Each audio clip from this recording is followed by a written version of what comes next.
Hello दोस्तों, welcome back to your free course. Today we are going to see the part number 39. So let's start. So the number one question of this video, which is a 191 number question. What is a income statement or ratio? Last video में हम लोगों ने 190 तक questions देखे हैं. अगर आप चाहते हैं वो क्वेश्चंस देखना तो डिस्क्रिप्शन बॉक्स में लिंक मैंने दे दी है, आप वहां से वो बाकी सारे वीडियोस देख सकते हैं. और हमारे चैनल को सब्सक्राइब करना बिल्कुल भी ना भूलिए ताकि और भी वीडियोस आप देख पाए जब भी मैं वीडियोस अपलोड करूंगा तभी. तो चलिए स्टार्ट करते हैं 191 नंबर क्वेश्चन से. What is the income statement ratio? Okay, income statement ratio होता क्या है? A ratio of two variables from the income statement is known as income statement ratio.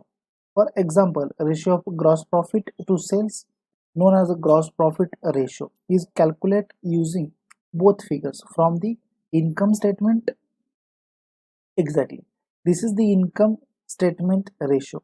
Which is the ratio based on income statement? This ratio is called income statement ratio. In a simple language, we have a mention to here the concept of income statement ratio. What the mention? A ratio of two variables. Exactly. The ratio of two variables from the income statement. What that mean? From the income statement ratio, which should be considered two variables. The reason is दो variable होंगे तभी हम ratio calculate कर पाएंगे. जी हाँ, एक रहेगा तो रेशियो कैलकुलेट नहीं कर पाएंगे. A ratio of two variable from the income statement is known as a income statement ratio. For example, अगर एग्जाम्पल के तौर पे देखा जाए तो रेशियो ऑफ ग्रॉस प्रॉफिट. जी हाँ, जीपी वाला रेशियो अगर देखा जाए कैलकुलेट करने के लिए इनकम स्टेटमेंट रेशियो के जरिए से, तो यहाँ पर एग्जाम्पल में हमें दिखाई देता है टू सेल्स. यहाँ पर हम सेल्स काउंट करते हैं और ग्रॉस प्रॉफिट काउंट करते हैं. तो दोनों अमाउंट, दोनों वेरिएबल्स हम लेते हैं, तब जाकर हमारा इनकम स्टेटमेंट रेशियो का रिजल्ट हमारे सामने आता है. सो this is the calculated using both figures from the income statement. चलिए नेक्स्ट क्वेश्चन के ऊपर मूव ऑन होते हैं. अगर अब तक आपने हमारे चैनल को सब्सक्राइब नहीं किया तो सब्सक्राइब कर ले. बहुत सारे और भी वीडियोस आने वाले हैं आपके साथ. 192 number question is front on your screen. What is a balance sheet ratio? जैसे कि इनकम स्टेटमेंट बेस्ड रेशियो होते हैं, वैसे ही बैलेंस शीट बेस्ड रेशियो भी होते हैं. तो let's see the answer. What is a balance sheet ratio? In case both variables are from balance sheet, it is classified as a balance sheet ratio. Example, for example, a ratio of current assets to current liabilities known as a current ratio is calculated using both figures from the balance sheet. जी हाँ दोस्तों, वो ratio जो balance sheet के ऊपर आधारित होगा, ऐसे ratio को हम कहते हैं बैलेंस शीट रेशियो. बट अगर बैलेंस शीट के ऊपर आधारित है तो भी वहां पर हमें दो वेरिएबल्स होने चाहिए. Exactly. If the ratio is based on a balance sheet form, that should be considered both variables as a two variables, which is one variable from asset side or one variable from liability side, or both variables from liability side as well as both variables from asset side. That should be considered as a balance sheet ratio. Into these lines, what should be the explanable point to be noted? That here a balance sheet ratio from a balance sheet. Exactly. The balance sheet ratio कहाँ से आता है? Balance sheet से ही आता है. It is classified as a balance sheet ratio. That's why this is the classified as a balance sheet ratio. So, for example, ratio of a current asset का अगर हम लोग फॉर्मूला देखें तो वहां पर क्या हो जाता है? करंट रेशियो का अगर फॉर्मूला देखें तो हम क्या कैलकुलेट करते हैं? कैसे? Current assets upon current liabilities. So that is the formula to be here for calculating a current ratio, and that why consider to there the both variable of balance sheet ratio, and this is the considerable point. This is a considerable point as an balance sheet ratio. Let's see the number next question. Okay, 193 number question. What is a composite ratio? Composite ratio होते क्या है? चलिए देख लेते हैं answer. But अगर answer देखने से पहले रुक जाए यार. बट अगर आंसर देखने से पहले आपने अब तक हमारे चैनल को सब्सक्राइब नहीं किया है और मेरे लिए बिल्कुल भी एक सिंपल सा लाइक नहीं किया तो एक सिंपल सा प्लीज लाइक कर दे ताकि मैं और अच्छी तरीके से आप लोगों के लिए वीडियोस बना पाऊँ। तो चलिए देखते हैं अभी कंपोजिट रेशियो क्या होता है। If a ratio is computed with one variable from income statement and another variable from balance sheet, it is called composite ratio. For example, a ratio of a credit sales to debtors and bills receivables, known as a debtors turnover ratio, is calculated using one figure from income statement and credit sales and another figure from balance sheet debtors and bills receivables। जी हाँ दोस्तों, composite ratio वो ratio होता है जो composite किया जाता है, जो मिक्स्ड किया जाता है। दो वेरिएबल तो हम लेते ही लेते हैं, we consider as a two variable as well as, but when the income statement as well as in the balance sheet statement as well as two both comparatively composite as an mixture to there, this should be called a composite ratio। यहाँ पर मान क्या दिखा यहाँ पर मान क्या दिखाया जा रहा है, तो if a ratio is compared with one variable from income statement, वो वेरिएबल जहाँ से हमने एक इनकम स्टेटमेंट में से एक वेरिएबल लिया है और दूसरा वेरिएबल हम लोगों ने बैलेंस शीट में से लिया है, that should be consider as an composite ratio. For example के तौर पे यहाँ पर बताया गया है क्या कि ratio of credit sales to debtors. अब ये जो रेशियो है कौन सा वाला, क्रेडिट सेल्स और डेटर्स का, credit sales to debtors ratio हम जिसको कहते हैं, and bills receivable known as a debtors turnover ratio. और इसी को देखो यहाँ पर बताया गया है क्या है, credit sales to debtors and bills receivable known as debtors turnover ratio. Exactly debtors turnover ratio आप हम लोग जब कैलकुलेट करेंगे तब हम लोग को दो दो वेरिएबल्स चाहिए, एक इनकम स्टेटमेंट से वेरिएबल चाहिए, दूसरा वाला हमें बैलेंस शीट स्टेटमेंट से वेरिएबल चाहिए होता है। Is calculated using one figure from income statement, जैसे कि मैंने कहा क्रेडिट सेल हम लेते हैं इनकम स्टेटमेंट से और दूसरी वाली फिगर हम कहाँ से लेते हैं, and another figure from balance sheet as a debtors और bills are receivable. So this is called a composite ratio. Hope so आपको समझ में आया होगा, अगर समझ में आया तो प्लीज सिंपल सा एक लाइक मेरे लिए कर दे। 194 number question, what is a liquidity ratio.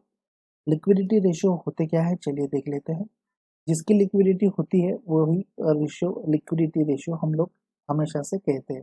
आप लोगों ने सॉल्व भी किए होंगे answers, that should be called a liquidity ratio. जिसकी लिक्विडिटी होगी this ratio it should be called a liquidity ratio. But answer तो भी तो देख लेते हैं, लेट्स सी आंसर है।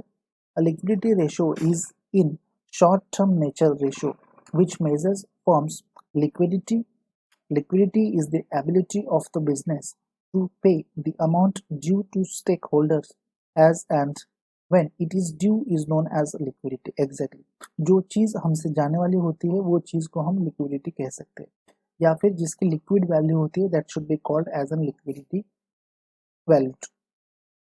सो liquidity ratio is in short term nature. जी हाँ, लिक्विडिटी रेशियो क्या होता है, एक शॉर्ट टर्म नेचर में होता है, बिकॉज लिक्विडिटी का मान ही यही कहता है कि वो ज़्यादा से ज़्यादा एक साल के लिए लिक्विड हो सकती है। जैसे कि फॉर एग्जांपल अगर हम कैश ले लें और कैश के बिल्कुल सामने यहाँ पर हम लोग स्टॉक ले लें, तो स्टॉक कब तक कैश में कन्वर्ट हो सकता है, within the 1 year, within the 6 month. तो this is should be what, this is as an liquidity position to be converted stock into the cash, so that's why this is a short term nature which is the liquidity ratio which measures firms liquidity। और ये क्या major करने का काम करता है, firms की liquidity major करने का काम करता है। Liquidity is the ability of the business. अब लिक्विडिटी क्या होती है, लिक्विडिटी एबिलिटी होती है हमारे कंपनी की, हमारे बिजनेस की। क्यों होती है, to pay the amount due to stake holders. वो इसलिए एबिलिटी होती है कि स्टेक होल्डर्स लोगों के पास में से हमने जितनी अमाउंट ली हुई रहती है वो सारी चीज़ें, वो सारी अमाउंट हमें रिटर्न करनी पड़ती है, हमें पे करनी पड़ती है। That's why this is the liquidity which is the ability of the business as and when it is due is known as liquidity. अब जब हम इसको देंगे तब इसको हम नाम देंगे as an liquidity. So that is the liquidity ratio. चलिए नेक्स्ट क्वेश्चन के ऊपर चले जाते हैं। 195 नंबर वाला क्वेश्चन। अगर आपके पास में लिक्विडिटी रेशियो का कोई अलग आंसर है तो आप हमें कमेंट करके बता सकते हैं ताकि मैं यहाँ पर कुछ अलग सा इम्प्रूव कर सकूँ। 195 नंबर क्वेश्चन अभी हम देख रहे हैं। What is a solvency ratio? What is a solvency ratio? Let's see the answer. This ratio is in nature of a long-term. Solvency of a business is determined by its ability to meet its contractual obligations towards stakeholders, particularly towards external stakeholders, and the ratio calculated to measure solvency position are known as a solvency ratio. जी हाँ, वो ratio solvency ratio होता है जो हमारे business की solvency position को major करता है. That should be called a solvency ratio. चलिए देख लेते हैं एक बार फिर से. The ratio is in nature of long term. Liquidity ratio short term होता है. सॉल्वेंसी रेशियो कैसा होता है? लॉन्ग टर्म रेशियो होता है. So that's why we are considered this is the long term ratio also. What in the nature of long term ratio? आगे बढ़ेंगे. Solvency of a business is determined by its ability to meet its contractual obligations. अब solvency किसके ऊपर determine करती है? कि ability to meet its contractual obligations के ऊपर वो डिटरमाइन करती है. कितना हमारा ऑब्लिगेशन है कॉन्ट्रेक्चुअल बेसिस के ऊपर. फॉर एग्जांपल हमें कितना देना बाकी है और कितना देना है ज़्यादा से ज़्यादा स्टेक होल्डर्स लोगों के पास में से हमने जो पैसा लेके रखा हुआ होता है वो वाला. So that should be called obligations towards stakeholders, particularly towards external stakeholders. Particularly अगर कहा जाए तो ये वो स्टेक होल्डर्स होते हैं जो एक्सटर्नली वर्कआउट करते हैं, जो हमें पैसे देते हैं. That should be called a solvency ratio, which is considered ability to determine meet its contractual obligations. And the ratio calculated to measure the solvency position. और जैसे ही मैंने कहा आप लोगों को कि solvency position हमारे बिजनेस का जो रेशियो देखता है, this ratio we called a known as the solvency ratio. So let's see move on to the next slides. So what we learned today, we learned the think of number 1 question, what is the income statement ratio. Hope so आपको understand हो गया होगा. What is the balance sheet ratio and what is the most importable ratio our today's video, which is the composite ratio. बहुत बार इसके ऊपर competitive exams में सवाल पूछे गए हैं कि कंपोजिट रेशियो होता क्या है. चलिए देख लेते हैं. Next one, what is a liquidity ratio, and the last one, what is a solvency ratio. If you are new to your channel, which is of course your channel, not my channel, please subscribe your channel for the updating a news video, which is a most important impactable factor videos into your accounting life. Hope so you will like and you will enjoy these my videos. Bye bye, take care, see you to the next video. See you soon guys, bye bye. दोस्तों description box हमेशा पढ़ते रहिए. यदि अगर आपको description box क्या है नहीं मालूम है तो यूट्यूब पर बिल्कुल आसानी से सर्च कीजिए डिस्क्रिप्शन बॉक्स होता क्या है, आपको ढेर सारे वीडियोस मिल जाएंगे. तो दोस्तों उम्मीद करता हूँ इसी उम्मीद के साथ में कि हम और आप फिर से मिलेंगे नेक्स्ट वीडियो में. तब तक के लिए हमारे बाकी वीडियोस को भी देखते रहिए और शेड्यूल वाले जो वीडियोस है उनको भी लाइक्स जरूर कर दीजिए दोस्तों आने के बाद में. Have a good day, bye bye, take care, see you soon and stay tuned.